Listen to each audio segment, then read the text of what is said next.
Malam ini terasa gerah, keringat bercucuran keluar dari badan.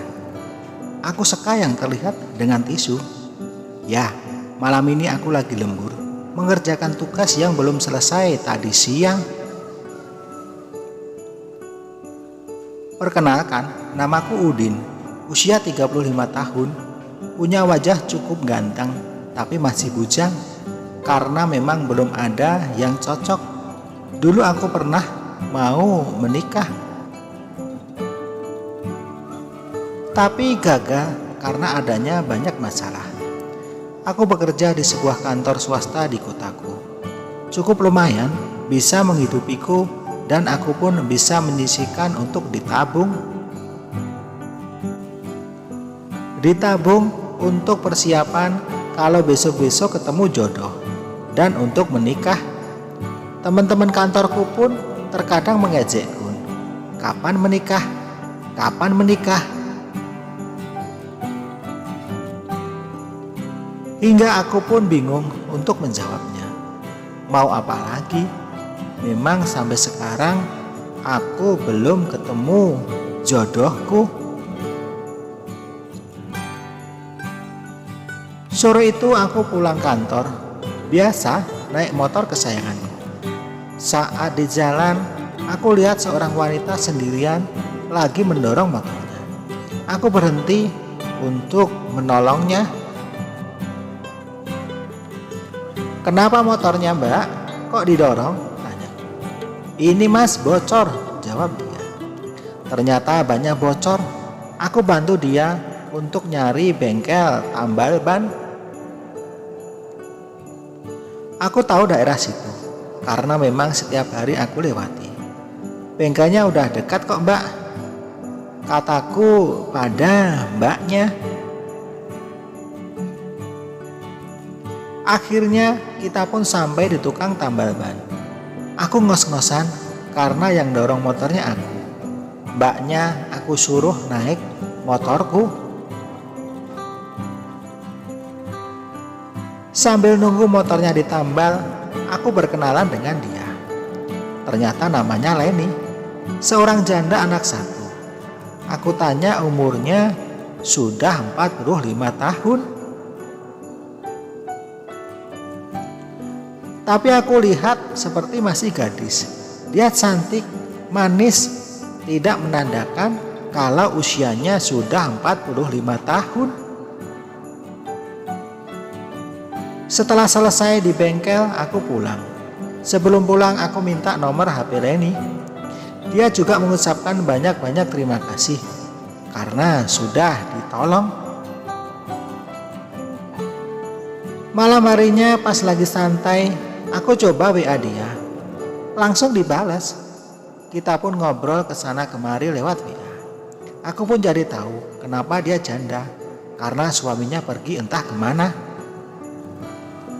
Sudah 10 tahun suaminya gak ada kabar. Aku juga tahu kalau anaknya udah gadis usia 18 tahun. Suatu hari aku memberanikan diri ke rumah Leni. Seperti anak muda yang mau apel pacarnya. Ada perasaan dak dikduk di jantungku. Tapi tekadku sudah bulat. Akhirnya aku tiba di rumah Leni. Aku lihat dia lagi duduk santai di teras rumah sambil main HP. Mas Udin, mari masuk Mas," sambut Leni. "Iya Mbak, di depan aja Mbak.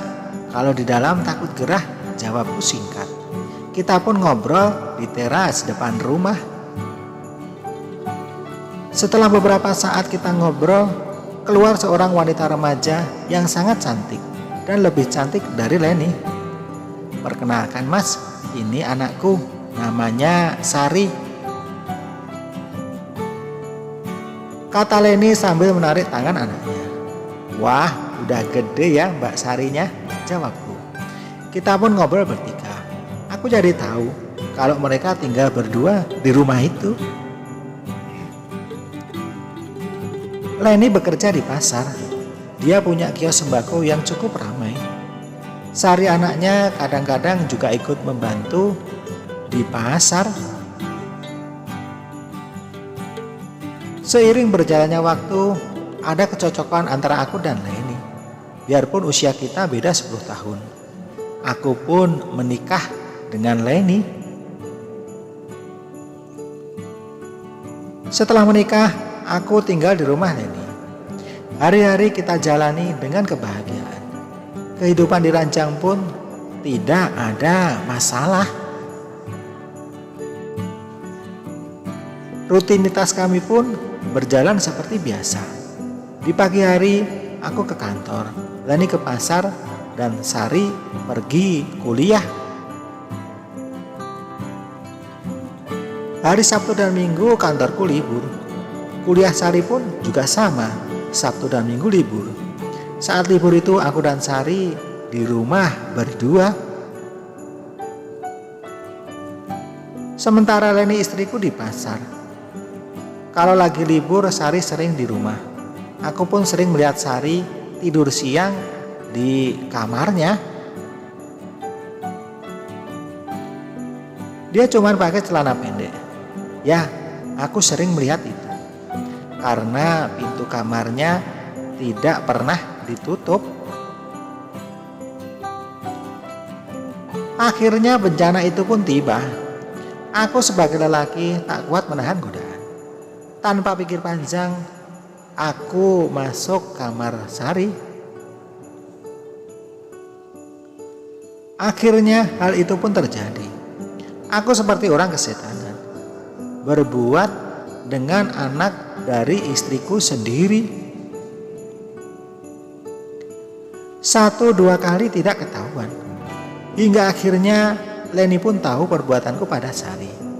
Dia muntap dan marah semarah-marahnya. Aku pun dilaporkan ke polisi dan aku pun masuk penjara.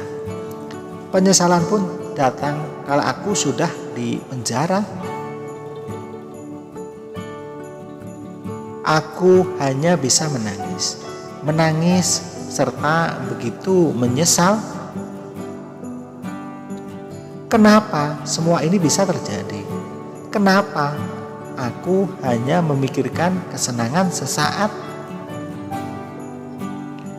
Kenapa aku tidak bisa berpikir dengan jernih?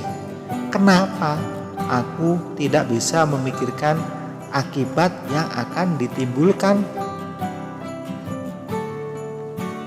Namun semua sudah terjadi. Aku harus menanggung akibat dari semua perbuatanku.